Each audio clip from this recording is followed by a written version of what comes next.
Hello everybody, what's up guys? How are you guys doing? Hope you're having a nice day wherever you are. This is Pepe Cuenca from Spain and I welcome you to the game of the day of the final round of the Shamkir Super Tournament, the Gashimov Memorial. We're extremely sad in Chess 24 because this tournament just finished and then we won't have any Super Tournament games until 10 days because Shamkir Chess it's gonna start very soon too. And today I bring you a fantastic game that has been played between the world champion Magnus Carlsen and the Russian top player Carlsen-Grischuk.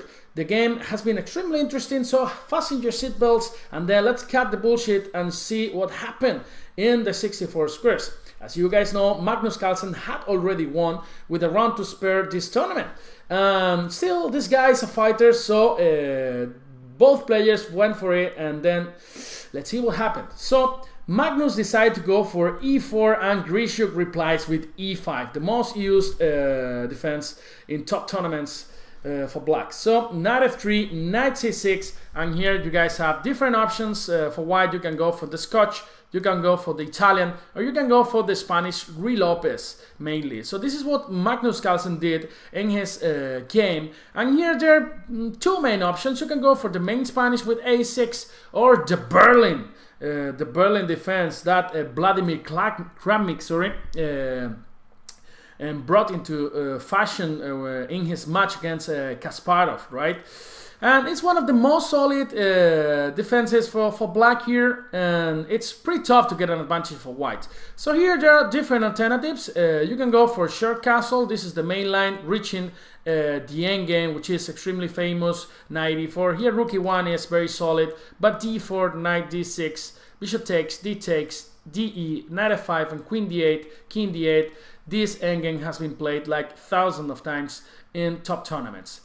There are anti-Berlins, and this is what Magnus went for in this game. He went for the anti-Berlin with d3. Also queen e2 is interesting, or bishop c6 too. But d3 is one of the most used weapons for white players. And here there are different alternatives. I like the move d6 in order to go later g6 and bishop g7. But Grischuk goes for the most played move here, bishop c5. It's a really natural move, developing this guy and putting an eye on the f2 pawn. And then some of you guys at home would be saying, this Spanish guy, he doesn't get anything about chess. He should play soccer or whatever they play in Spain. Because after bishop c6, d takes c6, knight e5, white is just winning a pawn. No, be careful because there is queen d4 with a double attack on e5 and on f2, and basically white has to resign. So that's why nobody takes that pawn on e5 in this line. And here there are different alternatives. Short castle is one of the main moves, and c3, and this is what Magnus Carlsen played. Short castles, normally black plays here knight d4, and after knight takes, bishop takes, this bishop is going to go back to b6, sorry, and it's going to enjoy a fantastic diagonal from there. So c3, which, I mean, the idea of c3 is to stop knight d4. Here black plays short castles, and d6. And this is one of the moments where Magnus didn't go for the main line. Here the main line continues after knight bd2. Also another variation which is played a lot is a3. And here Magnus decided to go for bishop a4. Prophylactically against a6. Magnus' idea is to go probably to c2 and then to prepare d4. This way from c2 you are reinforcing indirectly the e4 pawn. And here Grischuk decides to go for knight e7, one of the most common maneuvers in these types of positions, right? Because this knight is better placed on g6, where you're aiming to go in some cases to f4, and then you're also protecting e5, and black's ready to go c6 and d5. Magnus goes for bishop c2 here in this position, and knight g6 played by Carlsen-Grischuk. Here Magnus goes for d4, and now it's important to keep the tension in the center with the move bishop b6. If you take with the pawn on d4, after c takes d4, this knight is gonna be able to develop via c3, and all white pieces are very well coordinated. So d4 was played, bishop b6, and now Magnus brings out the a pawn. trying to create some troubles on the queen side. And basically Magnus is threatened to go a5 in the next move, winning a piece. So that's why black has to give some pressure to this little guy. And then there are three options: a6, a5 and c6. All of them are really playable. So in this case Grischuk goes for c6, giving this square for this bishop c7. And here Magnus goes for a not easy decision, because he took on e5, solving the tension in the center. This is not what you normally want to do. But the thing is, it's not easy to develop your minor pieces here, because if you go bishop e3, then black could go rook e8, putting pressure on the e4 pawn, threatening to take on d4. And let's say after knight b to d2, you're missing one tempo to cover the g4 square. And after knight g4, black is fine. So that's why after c6, now Magnus decides to take on e5. If you go knight b to d2, black could even take on d4 and then play bishop g4, increasing the pressure on d4, on f3. And also this rook is coming to e8 and also on e4. So it's not easy to complete development of this guy on c1.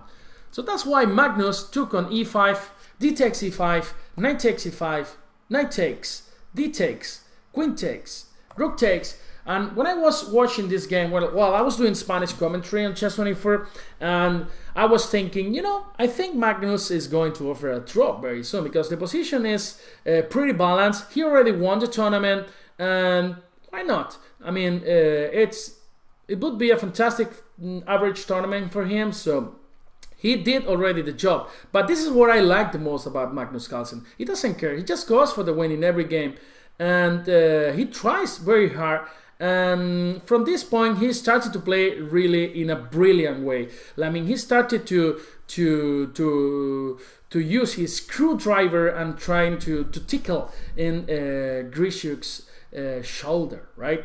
So there are rumors that after this game Magnus is gonna open his own screwdrivers company, screwdrivers Magnus Carlsen to take away, so you can take them home and then you can put your pressure on yourself, so it will hurt less, right? So okay, let's forget the bullshit. And then Carlsen played a5 here in this moment. And now Grischuk can play bishop c7 or bishop c5. He tries to go for bishop c5, keeping this bishop on this fantastic diagonal. And now the question is, should I go b4 here in this position? To me, it looked like the most natural move in the position, right? Gaining some space on the queen side. But the point is, after bishop e7, black is ready to strike finally on c5. Let's say after knight d2, c5. And if white has to take on c5, I even prefer black's position, given the pawn structure of the white player.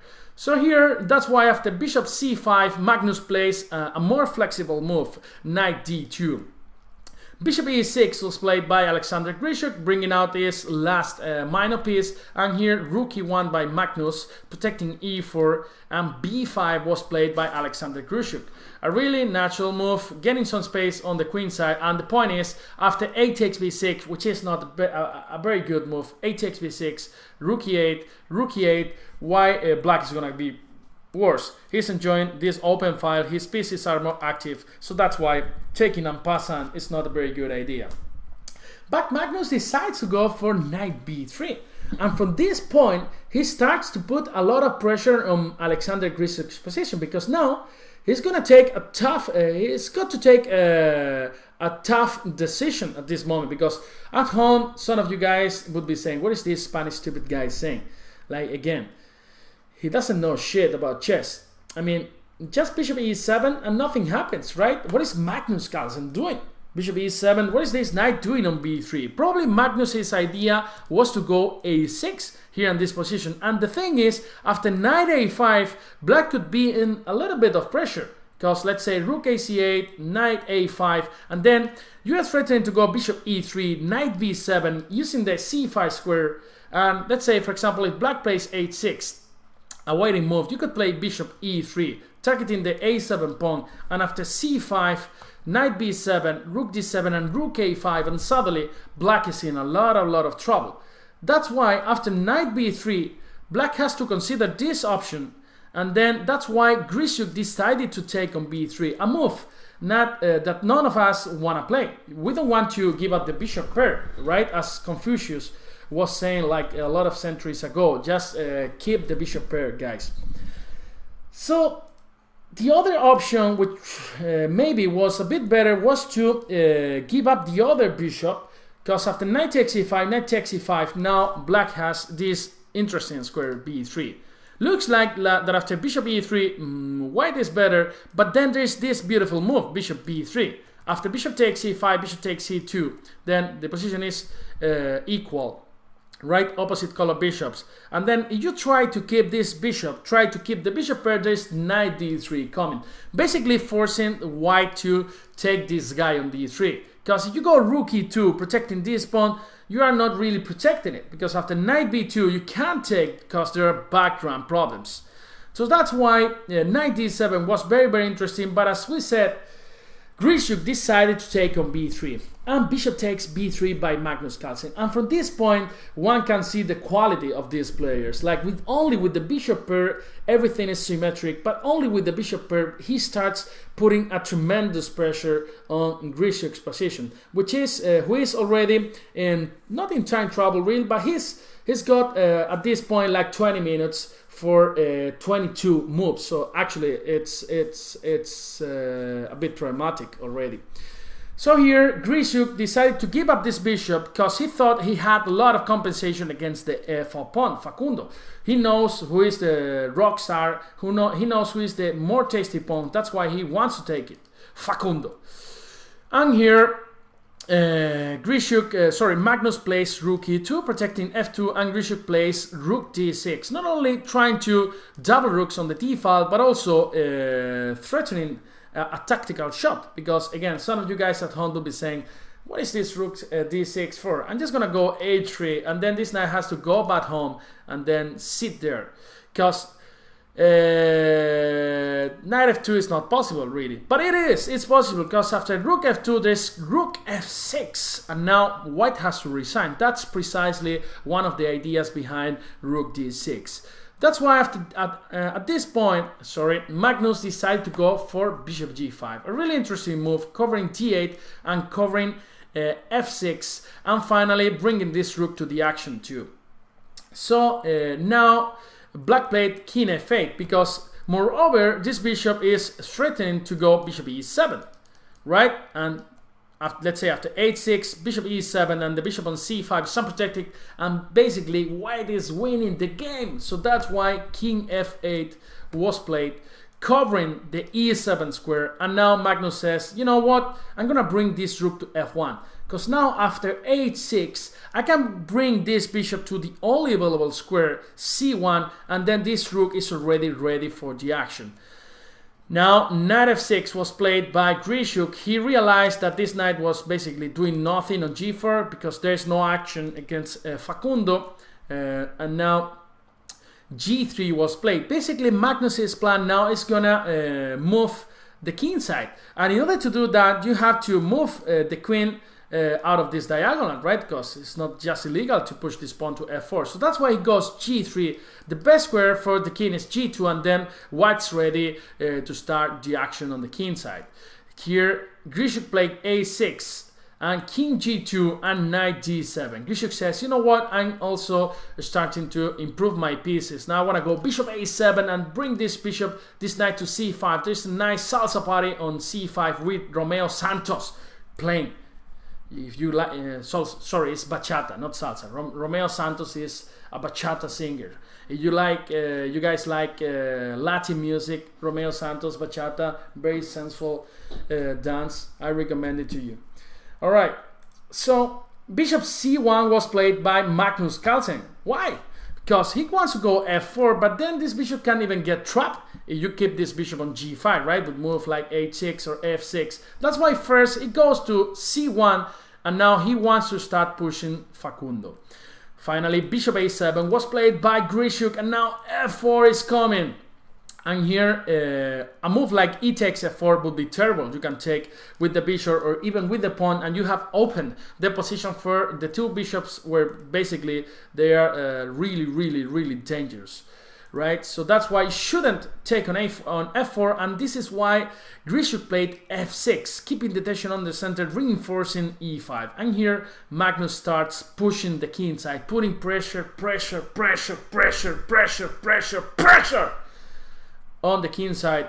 And here rook e8 was played by Grischuk, finally saying, you know what, I want to move this knight, because before it was not even possible to move the knight to c5, because after f takes e5, you cannot even recapture since there is a ping on the f file.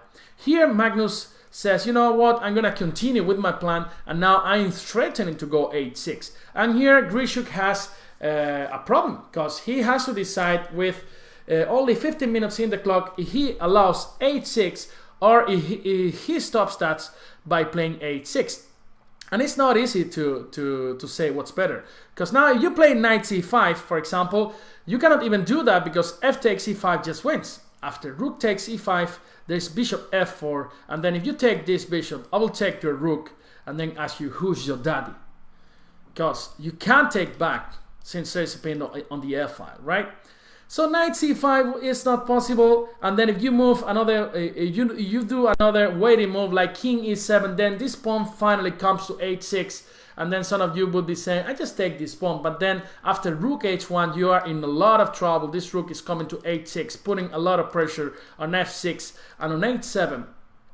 And here, that's why Grischuk decided to stop that with h6. And now we have to realize that in an endgame without the heavy pieces, without the rooks, this king has a really nice route to penetrate black's position. This king can reach f5 and it can never be kicked out, because now there's no g6 since you have played h6. So after h6, Magnus decided to go bishop a2, keeping the tension, playing prophylactically against knight c5, and also maybe including ideas with b4 now, even gaining some more space on the queen side. So that's why Grischuk decides he has to react very quickly, otherwise he will end up losing pretty soon. And he plays c5. Grischuk's idea is to go c4 and then lock this bishop on a2 and then finally activate this knight. Here there were two different and interesting options. You could go c4, even though it's not really natural move because you are locking your own bishop. It's actually really interesting because you are locking black bishop too. So one for another, right? And after a move like b4, this bishop can rejoin the party on a4, right? So this diagonal is also interesting for Magnus. But here Magnus, after c5, decides to sacrifice another pawn. I was not even paying attention to that deliberation, to that possibility, but he sacrificed a pawn already against Anish Giri in that fantastic English game. He sacrificed a pawn yesterday against Sergei Karyakin in that brutal Sicilian, and today he decides to sacrifice another pawn. He keeps doing that and he keeps beating his opponents. He plays bishop e3 and he doesn't even care about the e4 pawn. E takes f4, g takes f4, and rook e4. Magnus' idea is to keep this bishop out of the play. And these two bishops create a tremendous counterplay against black's position. Magnus decides to go rook b1, and there are now three squares available for the black's rook. So you can go to e6, e7, or e8. The most natural move is e7, because if you go to e8 or e6, this rook can be attacked by this bishop on f5 or g6. That's why rook e7 was played, and here Magnus plays rook f to e1. And Magnus is creating a tactical threat after the move king f3. Imagine this king would be on f3. Then there would be bishop c5 winning on the spot. Since after bishop takes, there will be rook e7, and after rook e2, there will be bishop d6 intermediate move. But of course, still the king is on g2, and now bishop c5 won't work because there is rook e2 check. But this is Magnus's idea, and there are a lot of mating ideas with the bishop on g6 and just removing the bishop from the f file and then trying to exchange one pair of rooks and then threatening mate on e8. That's why the position is so hard to play for Grischuk. Here, the engine was saying that the best move here for Grischuk was knight b8, and after knight f3, knight c6, in order to stop that trick with bishop c5, because now bishop c5 is not really possible, because after bishop c5 now, the rook on e7 is just protected, and you have just blundered a whole piece, right? But still, after knight c6, the engine says that after bishop f2, the position is really unpleasant for black. Let's say rook takes, knight e7 to cover g6, and a move like bishop c2, both followed by f5. It's really unpleasant. This bishop is joining the party by a g3. There are rook e6 ideas later, and basically this bishop is out of play. So that's why black is in real trouble. So Grischuk decided to go a bit more active, sacrificing himself another pawn with the move f5. And now bishop takes f5 by Magnus Carlsen. Grischuk thought that after knight f6 he could take that pawn on h5, and after a move that like bishop g6, he thought that he could go knight d5, putting pressure on f4, trying to go for the exchange of this bishop. But then he didn't realize that after king f3, now black is in real trouble. Because now if you take this pawn on h5, there is boom! The idea that we talked about just 1 minute before, right? Black can take on c5 because there's rook e7. If you take on e2, there is intermediate move bishop d6, just winning on the spot, right?